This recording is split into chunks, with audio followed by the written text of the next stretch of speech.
নমস্কার বন্ধুগণ, আমি গ্রাম বাংলার চাষি ভাই মতিটির মধুদাস। আমি আমার কাঁঠাল গাছের পাশে চলে এসেছি। দেখুন একটা কাঁঠাল গাছে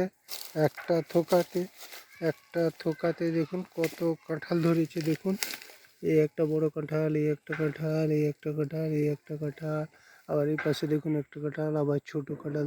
এই দেখুন ছোট কাঁঠাল ধরেছে। এই দেখুন একটা কাঁঠাল, এই দেখুন একটা কাঁঠাল, এই দেখুন একটা কাঁঠাল, এই দেখুন আবার ছোটো ছোটো ধরেছে। এই দেখুন এই কাঁঠাল গাছটি কত সুন্দর লাগছে। এই দেখুন এই একটি গাছে একটা থোকাতে, এই দেখুন একটা থোকাতে কি সুন্দর সুন্দর কাঁঠাল ধরেছে। এই দেখুন আমরা যদি বাড়িতে কাঁঠাল চাষ করি, আর কাঁঠাল চাষ অত্যন্ত লাভজনক চাষ।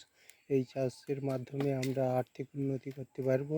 এই দেখুন এই কাঁঠাল লাগালে একটা থোকাতে এখন দেখুন ফেব্রুয়ারির 22 তারিখ। এই ফেব্রুয়ারির 22 তারিখে এসে দেখুন এই কাঁঠালগুলো দেখুন আর 5-7 দিন পরে কাটার উপযুক্ত হয়ে যাবে।